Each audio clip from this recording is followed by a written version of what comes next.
discussed about light emitting diodes, the first device, and second device we already discussed about the modulator. Let me recall first what we have. We have rate of recombination which is given by delta n by tau, where tau is excess carrier lifetime,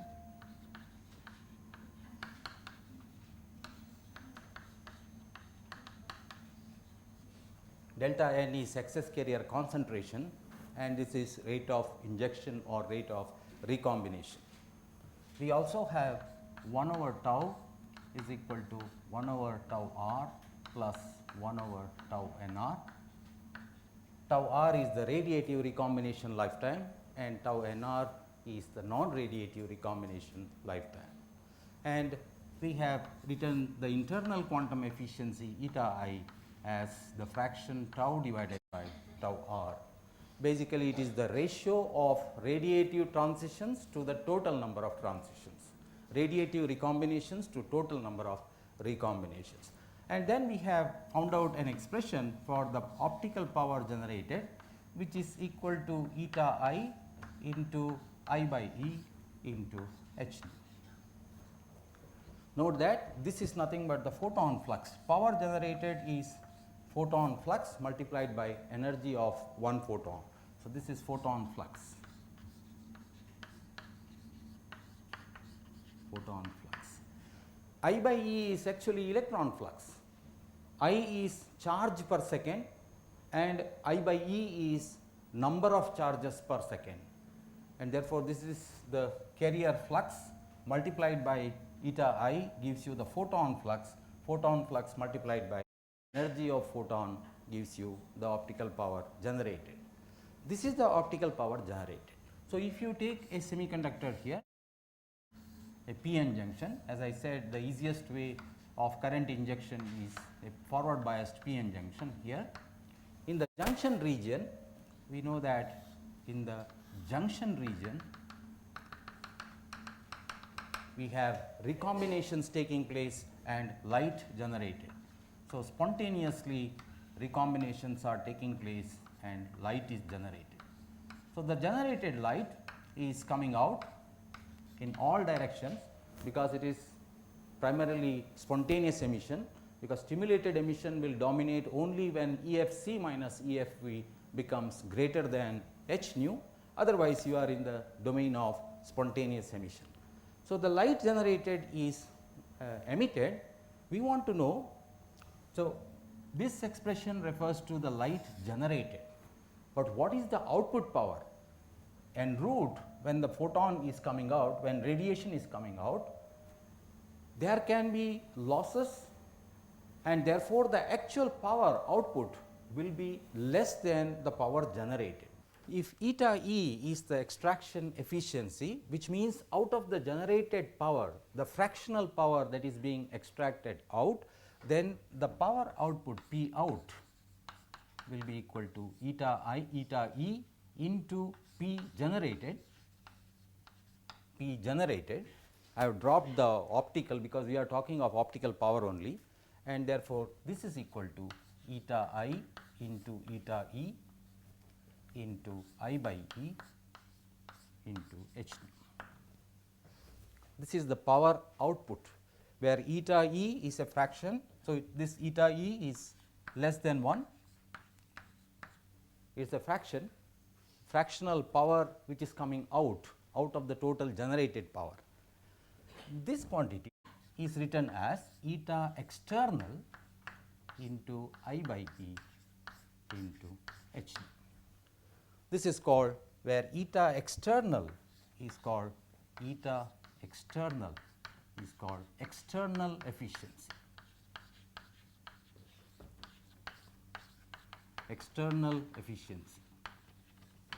So, we have several efficiencies here. Eta I is internal quantum efficiency, is property of the material.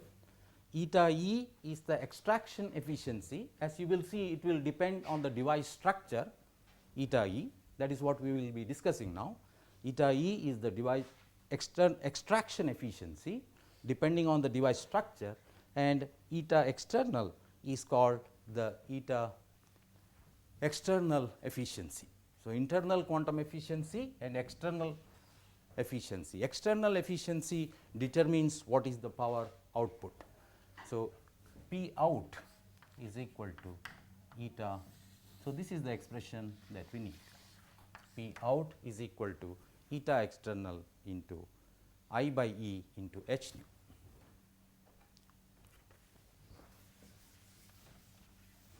A little bit of simplification here. So, P out is equal to eta external into I by E. So, I by E, I is the current, and h nu I can write as h c by lambda h nu.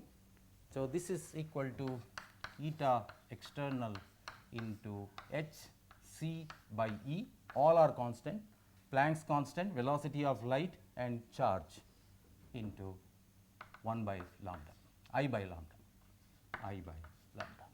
This quantity, if you put lambda in micrometers, you can put all the constants, this will come out to be 1.24. So, we have eta external into 1.24 by lambda into I. So, P out is equal to eta external into 1.24 lambda by into I. An important point you see immediately is that P out for a given device, it emits around a certain wavelength lambda here. So, P out is proportional to I, P out is proportional to I, which means as you increase the current, output power will go on increasing. As we will see later that, and some of you would have done this experiment, that if you plot I versus P optical for an LED, you get a linear variation like this. Up to some current, later on it becomes it saturates. We will discuss the reasons for this saturation and so on, but you can see that P optical is proportional to the current I, which is directly visible in this expression. So, in the remaining part we will discuss about the device structures and how eta E can be maximized, because if eta I is property of the material, eta E can be maximized by choosing appropriate device structure.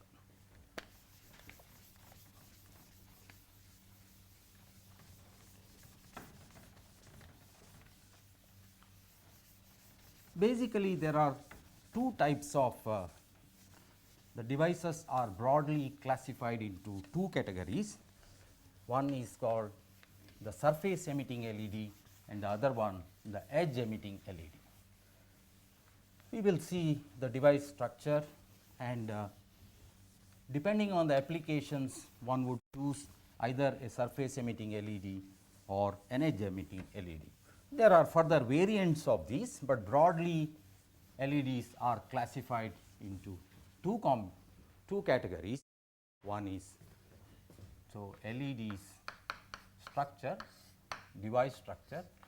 So, we have surface emitting LED,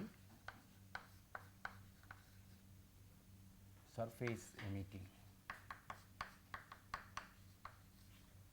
LED, or this is written as SLED, surface emitting LED, and edge emitting LED, edge emitting.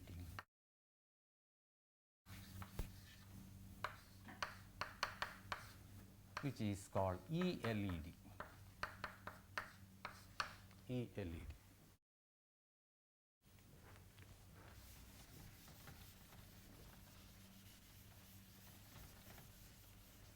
As the name indicates, one of the devices emits from the surface and another one emits from the edge. So, depending on the application, one would choose either surface emitting or edge emitting. Both are used, for example, in all display applications you use surface emitting LEDs, whereas if you have applications where you need relatively collimated beam in one particular direction, then you use edge emitting LEDs. Now, let us see the basic structure of an LED. So, it is a p-n junction. If you take a simple homojunction, p-n junction, a current I passes through this, a forward biased homojunction. In the junction region, that is the active region here, light is generated, and light, when you forward bias, because of recombination, light propagates in all directions. It is spontaneous emission, therefore, light is emitted in all directions. As light propagates, if you take a homojunction, so homojunction LED,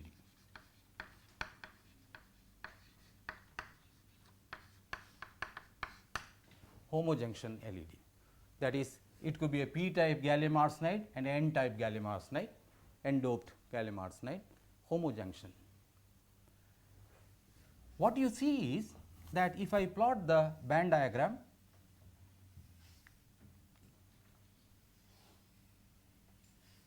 forward biased LED.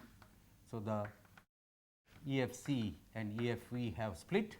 So, this is p type, this is n type. I am drawing the band diagram of the forward biased device. Recombination, there are plenty of electrons here and plenty of holes here. The holes and electrons combine and h nu is given out. We know this. The energy h nu here is approximately equal to E g, greater than or equal to E g, approximately equal to E g. The quasi Fermi levels are in the junction region only, and the light is generated, the recombination majority, there are some recombinations taking place here also, they are negligible compared to the recombination which are taking place here. The recombination is taking place here and light is generated. The generated light is now propagating through the rest of the semiconductor beyond the active region. When it is passing through here, let us say light is propagating like this, an electron which is sitting here, there are plenty of holes here, but still there are electrons also. An electron from here can make an upward transition and create more holes and electrons. That is, the generated photon can be reabsorbed by the same material. So, this is a major loss, reabsorption loss. So, losses, I am saying we have to first understand that extraction efficiency eta E, it is less than 1. So, what are the factors which are contributing to that small value of eta E? Ideally, if eta E was 1, it was wonderful, generated, all the generated light would have come out, but eta E is less than 1. So, the losses are first one, reabsorption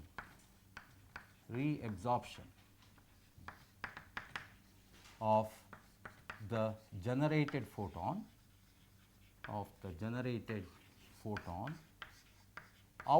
the active region, outside the active region. As it comes out, it can get absorbed. This is a major loss. What other losses can we think of?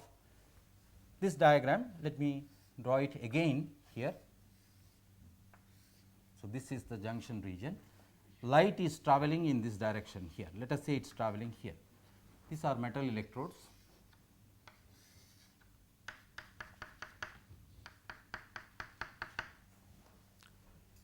Light which is traveling here meets this interface here. This is an interface between semiconductor and air outside. The refractive index of the semiconductor is approximately 3.6 if you take gallium arsenide. Others are also 3.5, 3.24. So, very large refractive index, n is of the order of 3.6. Outside refractive index is 1.0. So, if you take an interface, a ray of light which is incident like this. So, this is n1, this is n2, this is n1, then a part of it will be reflected and the part of it will be transmitted. the fraction which is the reflection coefficient r is given by n1 if you call this as theta 1 and this as theta 2, then this is n1 cos theta 1 Fresnel reflection coefficients. You would have studied in optics. Reflection coefficient is n1 cos theta 1 minus n2 cos theta 2 divided by n1 cos theta 1 plus n2 cos theta 2. This is for one polarization. For the other polarization, there is a small change. This is the amplitude reflection coefficient, and the energy reflection coefficient R is equal to mod R square, which is equal to the whole thing, which is square. You simply square this. For the simple case, you can see that you can put thetas and find out what is the reflection coefficient and the energy reflectivity. R is the reflectivity. The fractional power which is reflected back is R. If you consider normal incidence here like this, then theta is equal to 0, normal incidence, then theta is equal to 0, and you will get n1 minus n2 divided by n1 plus n2, and the reflectivity R is equal to n1 minus n2, these are n1 n not eta. So, n1 plus n2 whole square. If you substitute n1 is 3.6, so this is 3.6 because light is coming from inside here, 3.6, n2 is air outside. So, if I substitute values 3.6 minus 1.0 divided by 3.6 plus 1.0 whole square,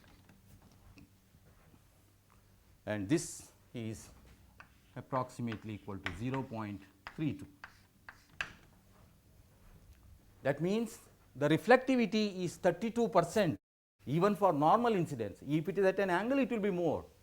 So, for normal incidence it is 32%. So, about 32% of the light which is coming out, which is trying to come out, is reflected at this interface. So, first one is here reabsorption losses. The second one is reflection losses. So, first one is reabsorption loss, second one is reflection loss. Reflection loss at the semiconductor air interface.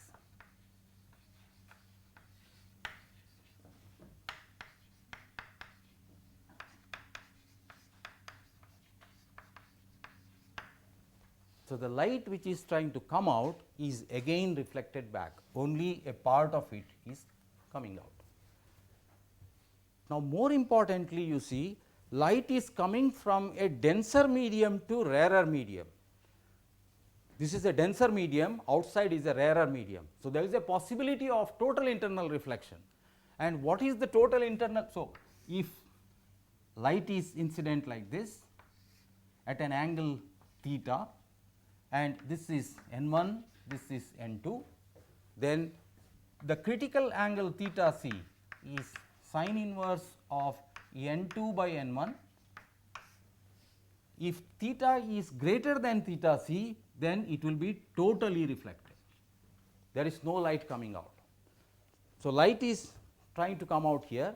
We saw that even if total internal reflection is not taking place, a significant fraction, let us say light was going like this, it is getting reflected back, and only a small 68% is going out, 32% is coming back. Now, I also want to see what is the cone within which light can come out. What is this angle theta? Look at the angle theta. Theta c is equal to sin inverse of n2 is air outside. So, 1 divided by 3.6. This is 16 degrees, which means to the interface here, interface, if it makes an angle more than 16 degree like this, a little bit more than 16 degree, it will get totally reflected, which means the cone that is coming out is only within that 16 degree. So, this is totally reflected only if theta, all the rays which try to go within the angle of 16 degree here, 16 degree and 16 degree, these will only come out. In other words, a major portion of the generated light will get totally internally reflected from the semiconductor interface. There is very little light which is able to come, only within 16 degree cone the light which is incident at the interface will come out, rest is reflected back, and this is the third loss which is called. So, let me write the third one here, total internal reflection loss. Total internal reflection loss at the semiconductor air interface. As we will see, some things can be reduced by having outside, instead of air, if you put a epoxy interface you can reduce and so on, we will see. But these are three important losses which we see without considering any defects or anything. We assume that the material is pure, everything is fine. There are additional losses if the material is impure, there are defects, then there are also losses because of carrier losses due to trapping. So, these are three optical losses that you see: reabsorption of the generated photon, reflection losses. Reflection is not a loss as far as semiconductor is concerned, but as far as the user is concerned, it is not coming out. So, reflection is a loss for him. Similarly, the total internal reflection will also be a loss. Usually we think total internal reflection is good. Those who have studied optical waveguides, you know that the light is getting guided by total internal reflection. And here we are saying total internal reflection is loss. No, we will see that we will make use of this for our gain. So, these are the three losses, major losses of the generated photon which contributes to eta E. The extraction efficiency becomes small, only a small fraction. Typically, this number is about 0.2 to 0.3. Extraction efficiency is of the order of 0.2 to 0.3 because of these losses. How to minimize the loss? How to reduce this loss? These losses are reduced by use of double hetero structures. So, double hetero structures will significantly reduce these losses. So, today's LEDs, all structures are double hetero structures. The edge emitting and surface emitting LEDs which we have today are double hetero structures. So, we wanted to discuss this before drawing the actual structure. So, double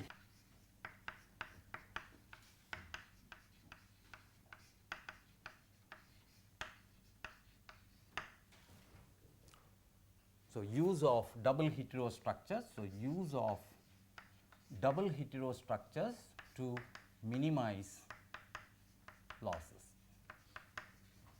optical losses.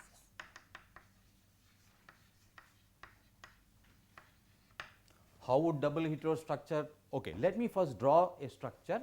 Let me first draw structure of a surface emitting LED. Draw it along with me, and then we will discuss about every layer, what is the purpose of this layer. So, this is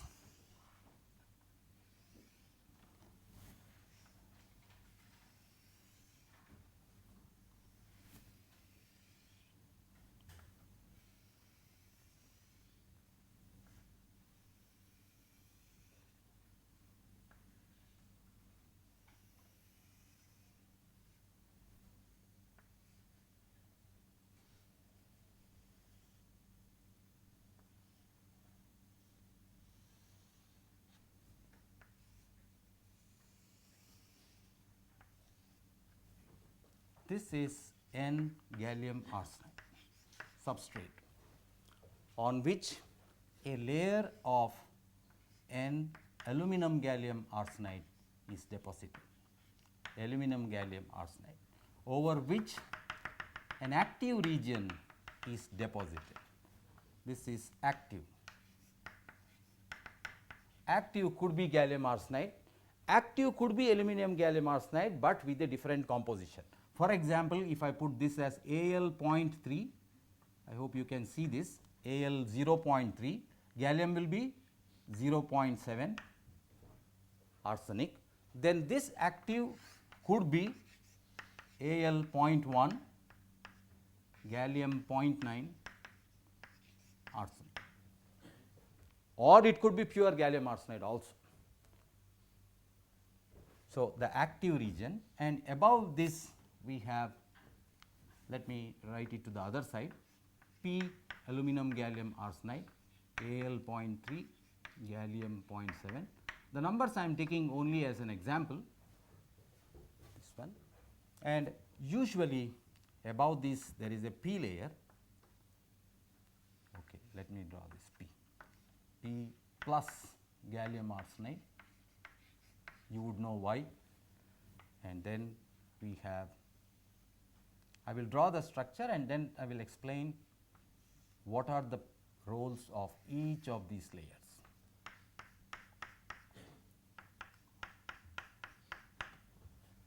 And where is the hetero structure and how it is going to help us.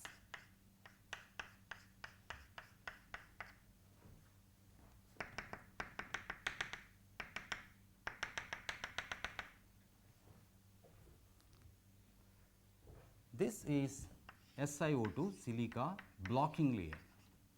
This is called blocking layer.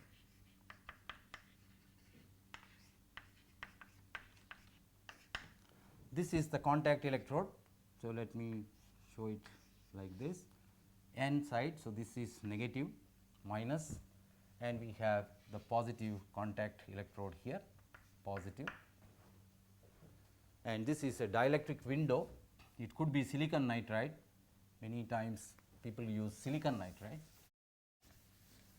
which is transparent, dielectric window.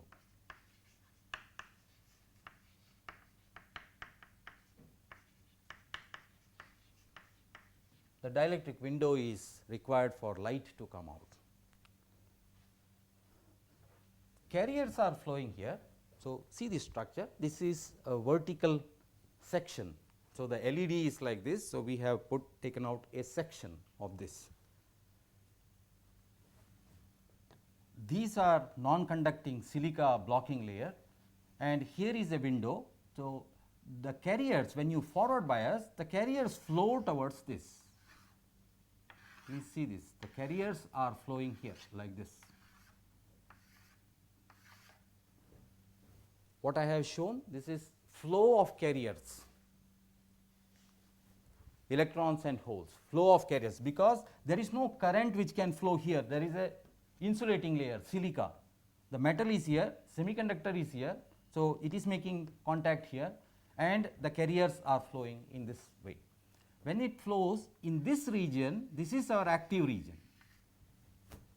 There are recombinations taking place in the active region, and therefore, light is generated here and light comes out, not just here, it also tries to go in different direction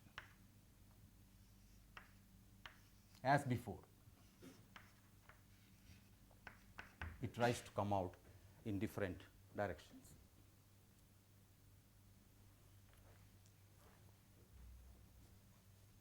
First thing we see is the band diagram of the active region. So, what I have shown is a typical surface emitting SLED, a typical structure. So, start with the N or N plus gallium arsenide. The N plus gallium arsenide with this metal contact forms a nearly good ohmic contact. The P plus gallium arsenide here forms a good ohmic contact with this metal here. This is an annular electrode. It is an annular electrode, means with a slot in the middle, open slot from where light can come out, otherwise the metal will block the light which is coming out. So, it is a annular electrode. Please see the picture, it is a annular electrode. It is a vertical cross section like this. This is the substrate, starting substrate, on which a layer of N aluminum gallium arsenide is deposited, and therefore, the band structure you have is this. of the active region. I am showing the band structure of the double hetero structure. So, this is active region, which is aluminum 0.1, gallium 0.9 and arsenic, that I have shown here active. This is larger band gap, this is aluminum 0.3, gallium 0.9, 0.7 and arsenic. Same here, Al gas 0.3, 0.7 and arsenic. Light is generated by recombinations which are taking place here. So, the photons of energy h nu which are generated here, as they come out, they are seeing material which has a larger band gap here. It has a larger band gap here, and therefore, it will not be absorbed. So, the hetero structure, the double hetero structure, first point it does is it avoids reabsorption losses.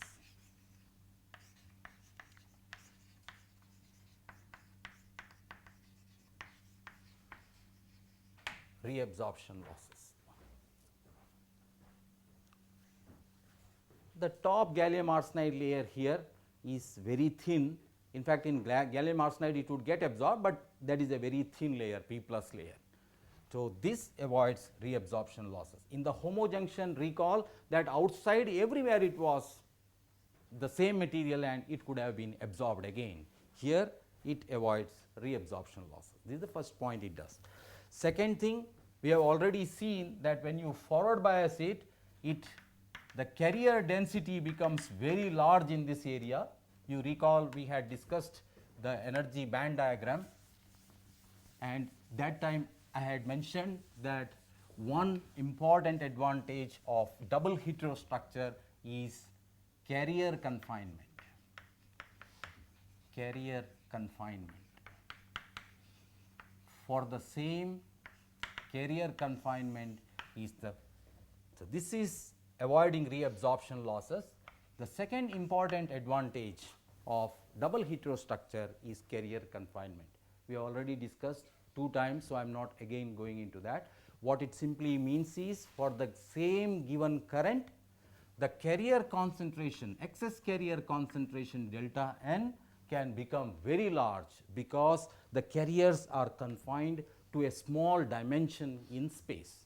Therefore, carrier concentration is charge per unit volume will become very large for the same amount of charge which is reaching the junction region. So, that is carrier confinement. A third thing is optical confinement.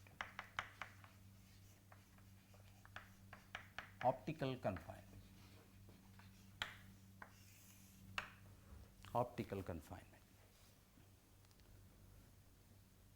For a given material system, a region which has a higher band gap has a lower refractive index. This is a fortunate coincidence in nature. For a given material system, that a region which has higher band gap has a lower refractive index, which means in the same way, if I were to plot refractive index profile, it would have been like this. So, what am I plotting now? Refractive index Ri, refractive index versus x.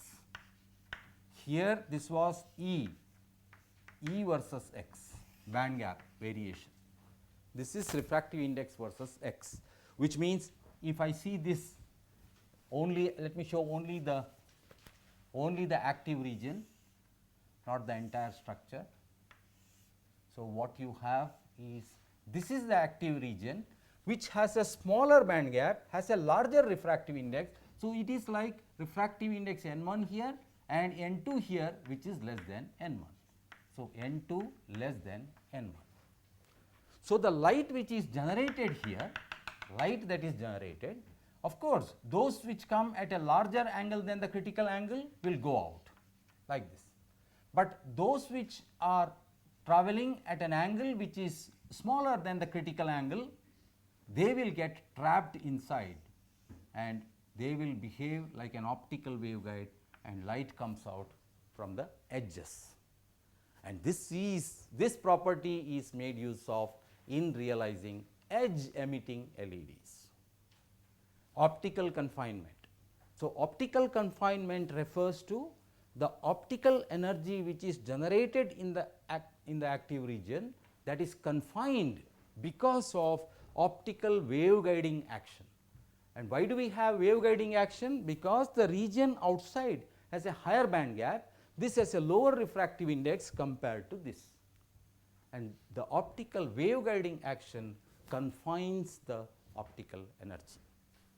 There are three. Why have I written three? What is the importance of double heterostructures?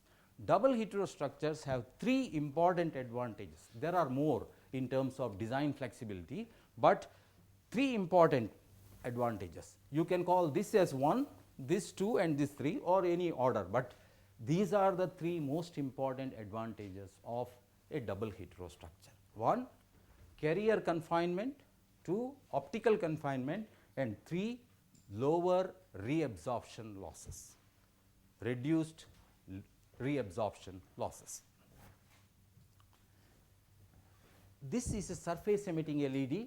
In this, the third one is of no use, because we want light to come out. The light which is trapped here will come out on the sides, which we are not able to make use of. We are able to make use of only the light which is coming here. So, I have explained the advantages of all the layers. These are blocking layers, so that you see, if I did not have this blocking layer, the carriers would have gone like this, which means it will be generating here at this end light, and that light cannot come out because the electrode is blocking. So, we want that the light is generated in the center, so that it is coming out from here. That is why these ends are blocked. Do you follow?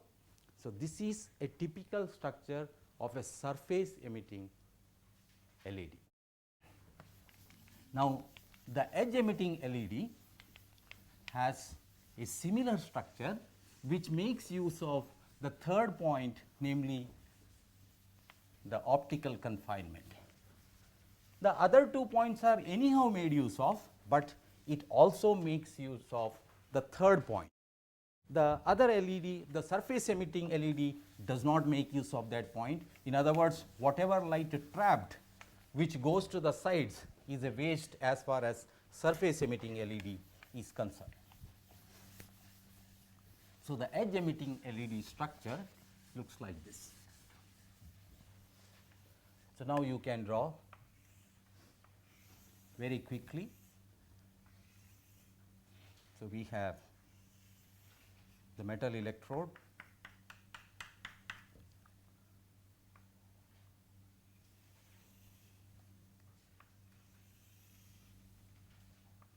always minimum 3 layers are required.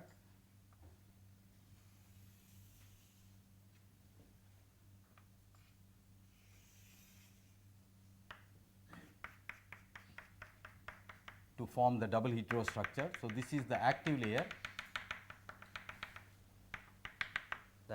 layer, the cladding layers or the high band gap layers, and the substrate, and here.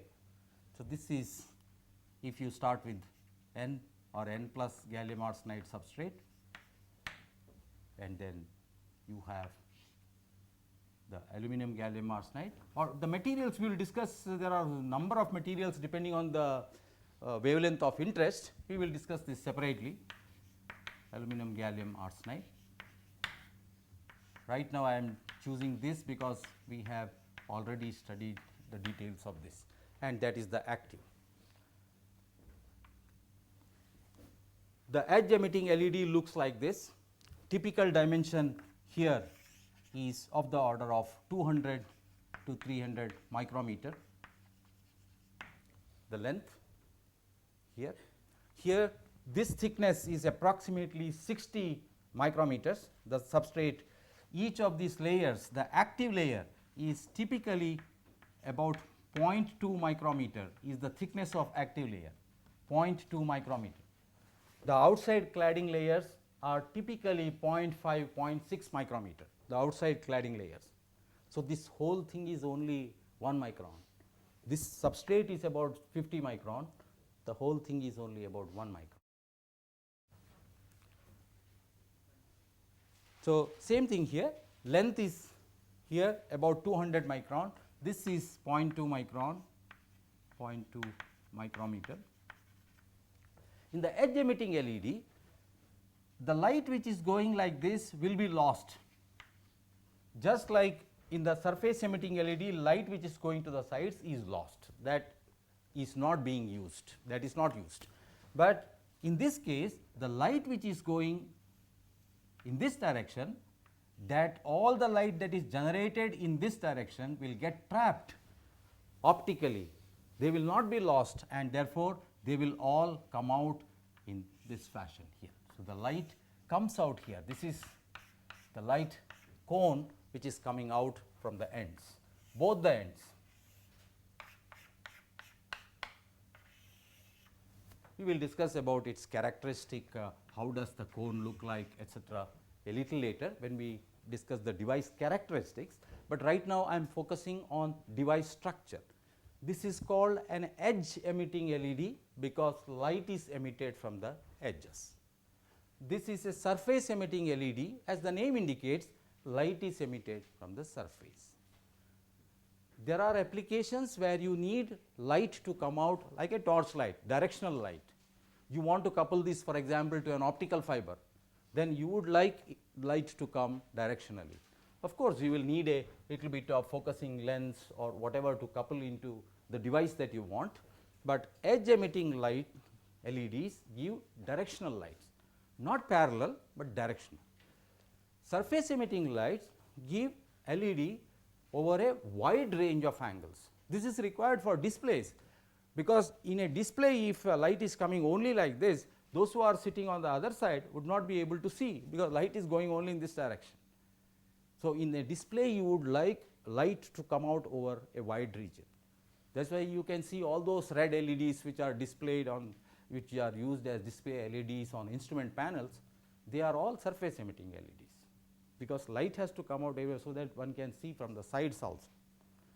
But edge emitting LEDs have more directional output, more directional, it is not parallel, because it is already diverging. Why is it diverging? Because this angle, this layer thickness here is very small. We will discuss the characteristic a little later. I hope the picture is clear that surface emitting LED and edge emitting LED, both are double heterostructure LEDs. Both the devices are double heterostructure. Double heterostructure primarily to avoid reabsorption losses,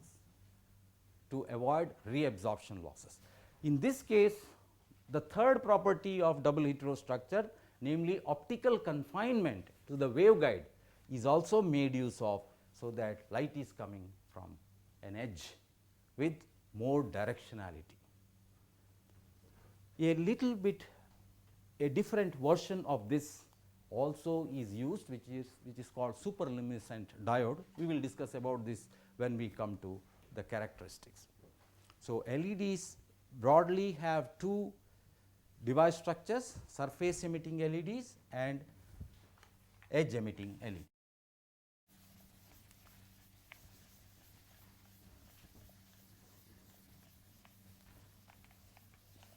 The surface emitting LED further has different variations. It has further variations. For example, you see the typical display LED that we have. The display LED, what does it have? It has the chip, the semiconductor chip, which is emitting light into the surface here, sitting on a metal electrode,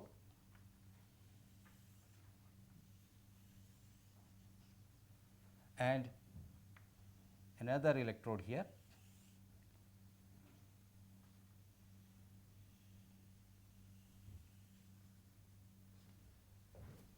The display LEDs that we have, the cheap one, the red colored LED, this has the contact, this annular electrode from the top, this is the semiconductor chip that I have shown here.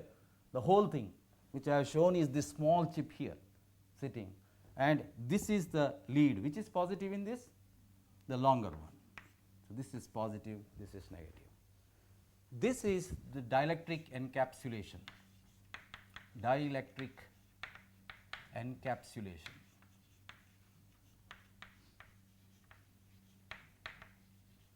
This dielectric encapsulation could be this, they use epoxy resin,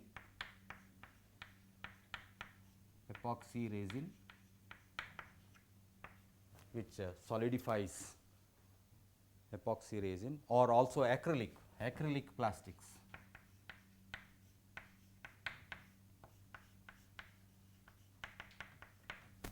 Typically, the refractive index of this is of the order of 1.6 N of the dielectric, outside dielectric. This is the display LED, where this whole thing, please remember I said that this is only 60 micron. So, it is a small chip, that is this which is sitting here, and this is the leads that you see, and this is our typical display LED.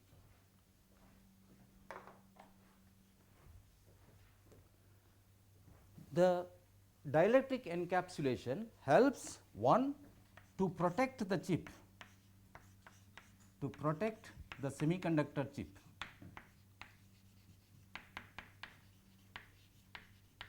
The semiconductor chip.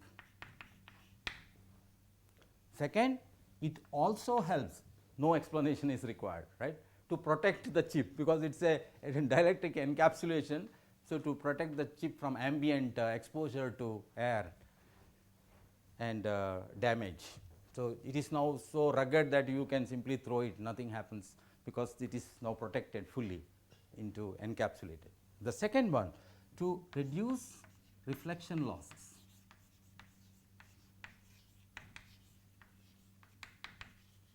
Reflection losses. What is the second part? Reflection losses. In this case, light was coming out here, and you see this still has, of course, there is a silicon nitride window. If you can use a dielectric window, this will also reduce, but otherwise if you have a semiconductor chip, let us say this is the semiconductor chip from where light is coming, this is the SC chip, okay, I am not drawing again all the layers, from where light is coming out to air, and again it will meet this interface. There are reflection losses because you are coming from semiconductor 3.6 to 1.0.